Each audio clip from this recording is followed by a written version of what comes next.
ওই যে একটু আগে বলছিলাম যে আমি বললাম উনি প্রেসিডেন্ট হয়েছেন, আমরা মানে উনি বললেন যে আমি এবার কিসের প্রেসিডেন্ট হলাম। আমি বললাম যে আপনি তো দেশে ছিলেন না মুজিব ভাই, আপনার নামে আমরা গোটা দেশকে একত্র করে ফেলেছি, এক করে ফেলেছি, আমরা দেশ স্বাধীন করে ফেলেছি। উনি তখন আমাকে জড়িয়ে ধরলেন, জড়িয়ে ধরে হু হু করে কাঁদতে শুরু করলেন। আমিও কাঁদছি প্রায় 20-25 মিনিট পর্যন্ত। উনি আমাকে জড়িয়ে আছেন, আমার এমনকি আমার নিঃশ্বাস নিতে কষ্ট হচ্ছে। আমার হাতে টেপ রেকর্ডার আমি অন করতে পারছি না, পুরোনো আমলের টেপ রেকর্ডার।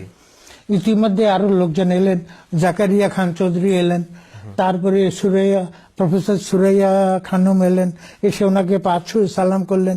তো উনি সকলকে কেমন আছিস কেমন আছিস, কিন্তু আমাকে যে ছেড়ে দিতে হবে ওনার ধারণা কুলোচ্ছে না, সেই সেন্স কাজ করছে না। তারপরে যাক আমরা ধীরে সুস্থে ওনার পাশে বসলাম, মানে গল্প গুজব করতে করতে উনি বললেন যে মুক্তিযুদ্ধ হলো কিভাবে হলো। তারপরে আমি বললাম যে কিভাবে হলো, উনি জানতে চাইলেন কেমন ক্ষয়ক্ষতি হলো, আমি বললাম।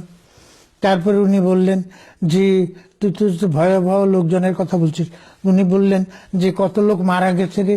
আমি বললাম না, মারা গেছে তো কোনো হিসাব কেউ করেন নাই, তবে বিভিন্ন মিডিয়া থেকে ওই যে বিদেশি পত্রিকাগুলো যাচ্ছে, ভারতীয় সাংবাদিকরা খবর দিচ্ছেন, সব মিলে আমরা এখানে যে আন্দোলন করছি, আবু সাইদ চৌধুরীকেও আমরা বলেছি, সেই আমরা সাংবাদিকদের মোটামুটি বলেছি এই পর্যন্ত প্রায় 3 লাখ বাংলাদেশি মারা গেছে।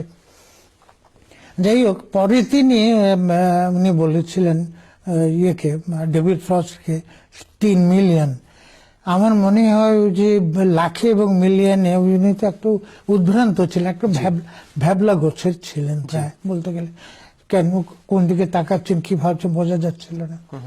তো উনি ওটা যে 3 মিলিয়ন বলে ফেলেছিলেন, এবং অনেক লোক এখনো সেই জন্যই বলে 3 মিলিয়ন মানে 30 লাখ লোক মারা গেছে। আসলে সেটা মারা যায়নি, তখনকার পর্যন্ত যেসব হিসাব ছিল।